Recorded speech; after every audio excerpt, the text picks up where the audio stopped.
Good morning, Mets fans, and welcome to a Monday edition of Drivin' with Mr. Met. It is December the 16th, 9 days in front of Christmas, and I am Mr. Met.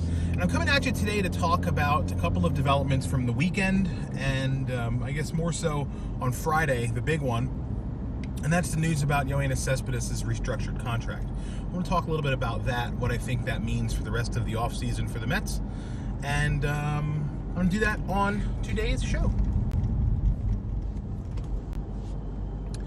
I'm going to start with what happened over the weekend, which is that another starting pitcher, actually two more starting pitchers, will be playing for new teams. One of them is Madison Bumgarner, who signed a 5-year, $85 million contract to stay in the National League West, but to pitch for the Arizona Diamondbacks. And the other is Corey Kluber, who was traded for a pack of bubblegum and three used baseballs to the Texas Rangers,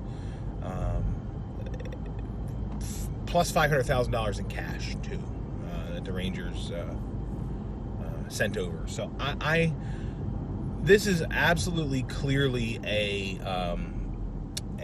cash move, a salary shedding, budget move, and I think it's kind of crazy, to be honest, because Kluber is a Cy Young winner, and yes, he's been on a bit of a downturn of late, but he's still one of the best pitchers in baseball. It's a little bit weird to see him getting dealt for next to nothing, and the Rangers are looking to make a big splash. They were in on Anthony Rendon. They were unable to obviously acquire him, as Rendon ended up with the Angels. But the Rangers seem to be doing whatever they can to shore things up for themselves. And prior to the Cespedes contract restructuring, I was talking about how the Mets were looking to trade with the Rangers, Jed Lowry and Dom Smith for Jose Leclerc, which I still hope the Mets figure out how to pull off, because Leclerc would be a great addition to the Mets bullpen. But the need to shed the salary isn't quite as great as it was last week, because the other big news that broke was Cespedes' restructured contract. And before I get there, I want to just quickly comment on Madison Bumgarner. I think this is a drastic overpay by the Diamondbacks. I believe this is the 26th time I've said that this offseason, that some team is overpaying for something. Bumgarner's a great pitcher. I'm taking nothing away from the pitcher, and I'm not begrudging the pitcher for earning this kind of contract. However, he's got a crap load. I mean, a shit ton of mileage on that arm of his.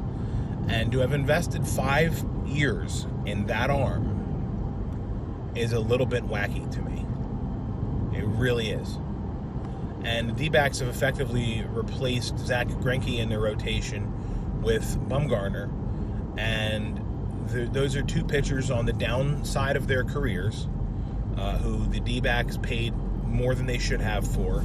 And it's just a strange acquisition for the Diamondbacks. I don't understand it in the slightest, but I've always liked Bumgarner, especially when he beat the Mets in 2016. That was great. And I really have. I've always liked Bumgarner. I've liked that he's sort of old school. I like that he's no nonsense, and I like that he likes to hit. It would have been a shame to see him go to an American League team, although frankly I suspect he would have turned down any contract to play in the American League because he wants to be able to hit. So anyway, I think the Bumgarner contract was too long and too costly for a guy who, like I said, has a load of mileage on that arm of his. But back to the Cespedes contract we were sort of touching on a little bit. The long and short of it is that the Mets were to owe Cespedes $29.5 million for this coming season, for the 2020 campaign. His last year under contract with the Mets, but basically $30 million. And apparently and we don't know the details, and we probably never will, but apparently the case that the Mets had against Cespedes for misconduct based upon his contract was legit, and Cespedes probably would have lost in court or in arbitration. However, that would have been settled if the Mets if it had gone that far. So instead of losing out on everything, the Mets and Yoenis Cespedes worked out an arrangement where they will pay him partial of what he was owed for last year, and only $10 million of the $30 million he'd be owed for this year. Now, part of that restructuring and part of the $10 million is that he has incentives that he can reach to earn back excuse me, a lot of the rest of that salary, which is great for the Mets, honestly.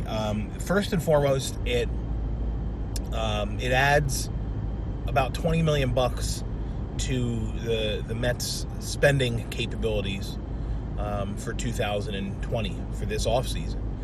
And secondly, it gives Cespedes a motivation to get on the field sooner rather than later, because A, he can make more money this year, but B, he's going to be a free agent, and he needs to get another contract if he wants to continue playing, and the only way he's going to get a big contract is if he's on the field contributing. So kudos to the Mets for working this out with him, with Cespedes, that is.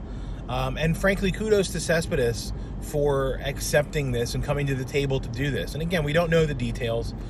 He probably knows that he was in the wrong, but again, it's just nice to see this work out, because the Mets still have some holes to fill.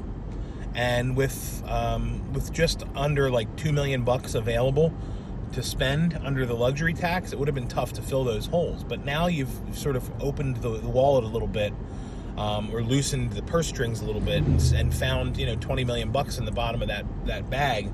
And now the Mets can go out and they can sign a Dylan Betances if they so inclined. They can go out and they can sign a Joe Smith. They can go out and they can sign proven relievers, or they can go out and sign multiple mid-level relievers and hope that they hit on one of them, a la Luis Avilan from last year.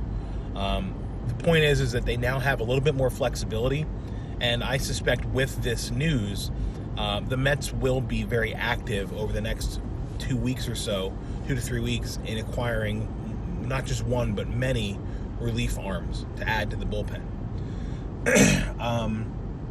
Before I go, I want to talk about one final thing. Excuse me, I got a little tickle in my throat. One final thing I want to talk about is a story that Rich Catino posted over the weekend that I happened to read and happened to sort of agree with, and then also sort of kind of read that Rich is a little bit shilling here. But Catino sort of surmises that Brodie Van Wagenen actually played this right and is ahead of the curve as it pertains to the way to build the rotation and the pitching staff in 2020. And Catino's suggestion was that for the amount of money it would have cost to bring in a Blake Trinan, who's going to pitch, 30, 40, 50, 60 innings, whatever that might look like, $10 million, the Mets are able to bring in Rick Porcello, who, for the same amount of money, will be able to contribute 180 to 200 innings. And I'm really paraphrasing, but that's about the gist of it. And he's said the same sort of thing about the Stroman trade from last offseason, that the Mets were smart to make that trade, to bring in Stroman, because they knew that for the value, for the amount of money Stroman was going to make, he was going to be worth every penny for 2020 as a replacement for Zach Wheeler or not. So I encourage you guys to look that up and read it. It was very interesting to read.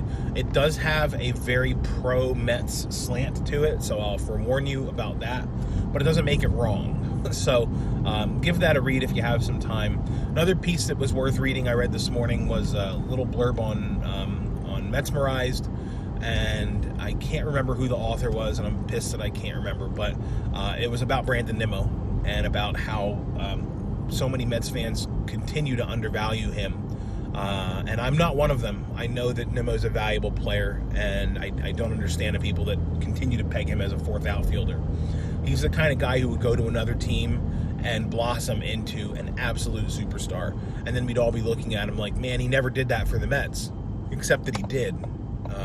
but you're just looking at his batting average. So that's the other piece I'd suggest you read if you're so inclined. I will be doing at least one, maybe two more videos this week. It's going to depend on what the Mets do. If they do nothing, it'll probably be closer to one video. If they do stuff, I'll be back to talk about it. You know how that goes. But with the holiday next week, I'm actually going to be out of the office all of next week. I'm going to be on a little bit of a staycation, and the following week as well. So there's going to be probably a 10-day break or so around the holidays, and unless something super huge breaks, and I might do like a non-drive-in in my office or something at home.